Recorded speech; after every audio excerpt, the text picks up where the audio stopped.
ಆತ್ಮೀಯ ಬಂಧುಗಳೇ, ಶ್ರೀರಾಮಚರಿತ ಮಾನಸ ಉತ್ತರಕಾಂಡ. ಇದರಿಂದ ಇವತ್ತು ಚೌಪಾಯಿಗಳು ಮತ್ತೆ ದೋಹೆಗಳನ್ನು ತಿಳ್ಕೊಳ್ಳೋಣ.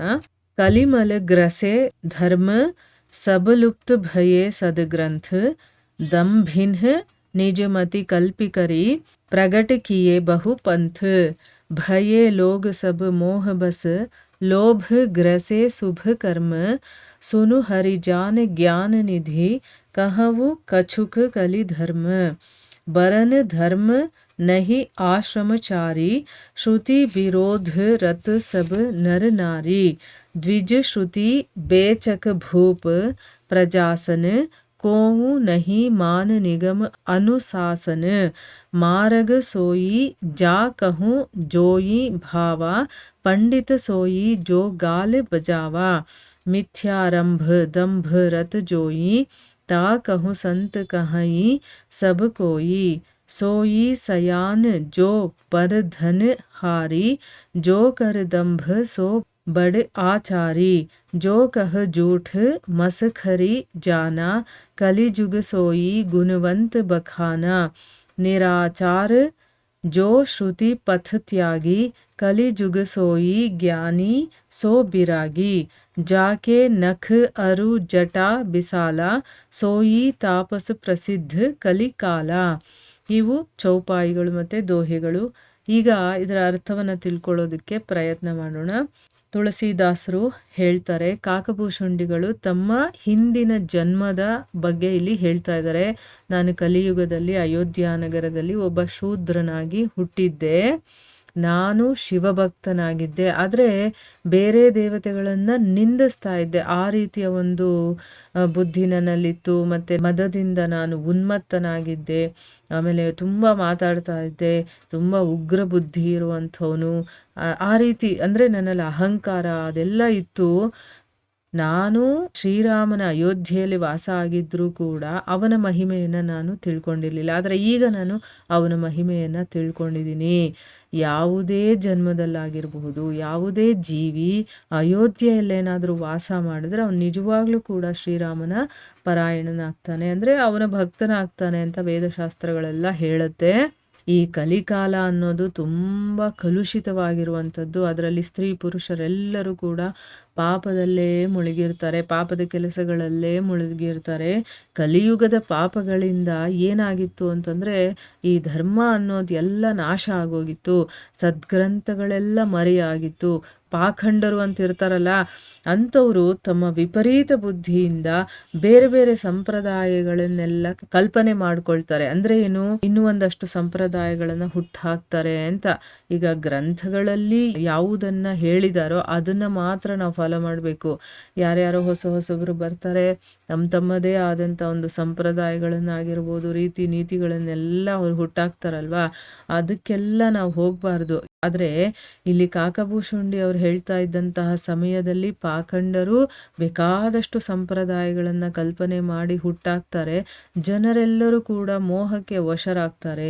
ಲೋಭ ಮತ್ತು ಶುಭ ಕರ್ಮಗಳನ್ನೆಲ್ಲ ಅದು ನುಂಗ್ ಹಾಕ್ಬಿಡತ್ತೆ. ಈ ಲೋಭ ಅನ್ನೋದು ಬಂದಾಗ ಯಾವ ಒಳ್ಳೆ ಕೆಲಸ ಒಳ್ಳೇದು ಮಾಡಬೇಕು ಅದೆಲ್ಲವೂ ಹೊರಟೋಗ್ಬಿಡುತ್ತೆ. ಅದಕ್ಕೋಸ್ಕರ ಆ ಲೋಭ ಬಂದಾಗ ಶುಭ ಕರ್ಮಗಳನ್ನೆಲ್ಲ ನುಂಗ್ ಹಾಕ್ಬಿಟ್ಟಿತ್ತದು.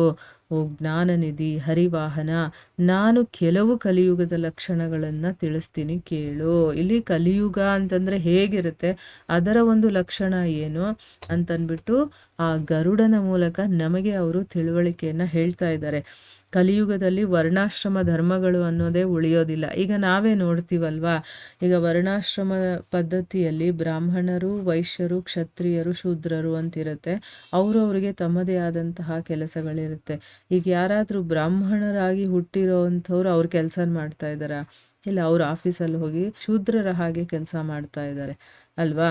ವೈಶ್ಯರು ಕೆಲಸ ಮಾಡ್ತಾ ಇದ್ದಾರಾ? ಇಲ್ಲ. ಈ ರೀತಿ ಕಲಿಯುಗದಲ್ಲಿ ವರ್ಣಾಶ್ರಮ ಧರ್ಮಗಳಿರೋದಿಲ್ಲ. ಆದರೆ ಸತ್ಯಯುಗ, ತ್ರೇತಾಯುಗ ಅದರಲ್ಲೆಲ್ಲ ನೋಡಿ, ಅಲ್ಲಿ ಅದೇ ರೀತಿ ನಡ್ಕೊಳ್ತಾ ಇದ್ರು.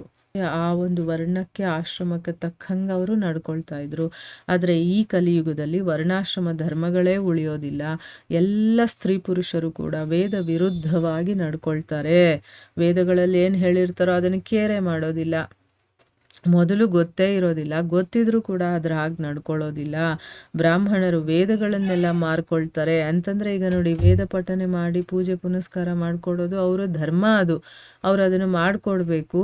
ಬೇರೆಯವರು ದಾನ ಕೊಟ್ಟರೆ ಸ್ವೀಕಾರ ಮಾಡಬೇಕು, ಇಲ್ಲ ಅಂದರೆ ಇಲ್ಲ. ಆದರೆ ಇಲ್ಲೇನು ಮಾಡ್ತಾರೆ, ನಾನು ಈ ರೀತಿ ಮಾಡಿಕೊಡ್ತೀನಿ, ನನಗಿಷ್ಟು ಕೊಡಿ ಅಂತ ಅಂದರೆ ಅಲ್ಲಿ ವೇದಗಳನ್ನು ಮಾರ್ಕೊಳ್ತಾರೆ. ಮತ್ತು ವೇದ ಪಾಠಗಳನ್ನು ಫ್ರೀಯಾಗಿ ಹೇಳ್ಕೊಡ್ತಾ ಇದ್ರು. ಕಲ್ತಿರೋರು ಆಮೇಲೆ ಗುರುದಕ್ಷಿಣೆ ಅಂತಂದ್ಬಿಟ್ಟು ಕೊಟ್ಬಿಟ್ಟು ಹೋಗ್ತಿದ್ರು. ಆದರೆ ಈಗ ಹಾಗಿಲ್ಲ, ಬ್ರಾಹ್ಮಣರು ವೇದಗಳನ್ನು ಮಾರ್ಕೊಳ್ತಾರೆ. ರಾಜರು ಏನು ಮಾಡ್ತಾರೆ, ಪ್ರಜೆಗಳನ್ನು ಪೀಡಿಸ್ತಾ ಕಿತ್ತು ತಿಂತಾರೆ. ಈಗ ನಾವು ನೋಡ್ತೀವಿ, ರಾಜ ಪ್ರಜೆಗಳನ್ನು ನೋಡ್ಕೊಳ್ಬೇಕು ಮಕ್ಕಳ ಹಾಗೆ, ಆ ರೀತಿ ಅವನ ಕರ್ತವ್ಯ. ಆದರೆ ಈಗೇನಾಗಿದೆ, ಆ ಮಕ್ಕಳಿಂದ, ಪ್ರಜೆಗಳಿಂದನೇ ಅವ್ರು ಕಿತ್ಕೊಂಡು ಅದನ್ನು ತಿನ್ನೋ ಅಂತ ಕಾಲ ಬಂದಿದೆ. ವೇದಶಾಸ್ತ್ರಗಳನ್ನು ಯಾರೂ ಗೌರವಿಸೋದಿಲ್ಲ. ಯಾರಿಗೆ ಯಾವ್ದು ಇಷ್ಟನೋ ಅವ್ರಿಗೆ ಅದೇ ಧರ್ಮ. ಜಂಬ ಕಚ್ಕೊಳ್ಳೋ ಅಂಥವನೇ ಪಂಡಿತ. ಅಂದರೆ ನನಗೆ ಗೊತ್ತು, ನನಗಿದು ಬರುತ್ತೆ ಅದು ಬರುತ್ತೆ ಅಂತ ಜಂಬ ಕಚ್ಕೊಳ್ತಾನಲ್ಲ, ಅವನೇ ಪಂಡಿತನಾಗ್ಬಿಡ್ತಾನೆ. ಆಮೇಲೆ ಆಡಂಬರದಿಂದ ಬದುಕುವಂಥವನನ್ನು, ನಖಶಿಖಾಂತ ಕಪಟದಿಂದ ಕೂಡಿರ್ತಾನಲ್ಲ, ಅಂದರೆ ಅಡಿಯಿಂದ ಮುಡಿವರೆಗೂ ಅಂತ ಹೇಳ್ತಾರಲ್ಲ, ಅಲ್ಲಿವರೆಗೂ ಬರೀ ಅವನು ಕಪಟತನವನ್ನೇ ಮಾಡ್ತಾನೆ. ಮೋಸ ಮಾಡೋದು, ವಂಚನೆ ಮಾಡೋದು, ಇಂಥವನನ್ನು ಸಂತ ಅಂತ ಕರೀತಾರೆ. ಬೇರೆಯವರ ಹಣ, ಅವರ ಐಶ್ವರ್ಯ ಅದನ್ನೆಲ್ಲ ಅಪಹರಣ ಮಾಡ್ತಾನಲ್ಲ, ಅವನನ್ನು ಬುದ್ಧಿವಂತ. ಆಹಾ, ಎಷ್ಟು ತಲೆ ಓಡಿಸಿ ಅವರಿಂದ ಒಂದನ್ನು ಕಿತ್ಕೊಂಡ ಅನ್ನೋದನ್ನು ಕೂಡ ಒಂದು ಹೆಮ್ಮೆಯಿಂದ ಹೇಳ್ಕೊಳ್ತಾರೆ. ಆಮೇಲೆ ಡಾಂಬಿಕ ಇರ್ತಾನಲ್ಲ, ಅವನನ್ನೇ ಆಚಾರವಂತ ಅಂತ ಹೇಳ್ತಾರೆ. ಸುಳ್ಳು ಹೇಳುವಂಥವನು, ತಮಾಷೆ ಮಾಡುವಂಥವನು ಕಲಿಯುಗದಲ್ಲಿ ದೊಡ್ಡ ಗುಣವಂತ ಅಂತ ಅನ್ನಿಸ್ಕೊಳ್ತಾನೆ. ಇದನ್ನೆಲ್ಲ ನಾವೀಗ ನೋಡ್ತಾ ಇದ್ದೀವಲ್ವ, ನಮಗಿದೆ ಎಕ್ಸ್ಪೀರಿಯೆನ್ಸ್ ಆಗಿದೆ. ಅದೇ ಸತ್ಯಯುಗದಲ್ಲಿ ಈ ವಿಷಯಗಳನ್ನು ಹೇಳಿದಾಗ ಹೀಗೂ ಇರ್ತಾರ ಜನ ಅಂತಂದ್ಬಿಟ್ಟು ಅವರು ಆಶ್ಚರ್ಯದಿಂದ ಅದನ್ನು ನೋಡ್ತಾರೆ. ಆದರೆ ನಮಗದು ಕಾಮನ್ ಆಗೋಗಿದೆ. ಸುಳ್ಳು ಹೇಳೋರು ಎಲ್ಲ ಕಡೆ ಸಿಗ್ತಾರೆ. ಅದೇ ಬರೀ ಸತ್ಯವನ್ನೇ ಹೇಳುವಂಥವ್ರು ಒಬ್ಬರಾದರೂ ಸಿಗ್ತಾರಾ? ಅಂಥವ್ರು ಒಬ್ಬರಿದ್ರೂ ಕೂಡ ಅವ್ರನ್ನ ಆಡ್ಕೊಳ್ತಾರೆ. ಏನು ಇವನು ಸತ್ಯ ಹರಿಶ್ಚಂದ್ರನ ಮೊಮ್ಮಗ, ಹಾಗೆ ಹೀಗೆ ಅಂತ ಅವನನ್ನು ಅಪಹಾಸ್ಯ ಮಾಡೋರು ಇದ್ದಾರೆ. ಯಾಕೆ ಅಂತಂದರೆ ಕಲಿಯುಗದ ಗುಣಗಳೇ ಬೇರೆ. ಅದರ ಹಾಗೆ ನಡ್ಕೊಂಡಾಗ ಇವನು ಸರಿ ಇದ್ದಾನೆ ಅಂತ ಹೇಳ್ತಾರೆ.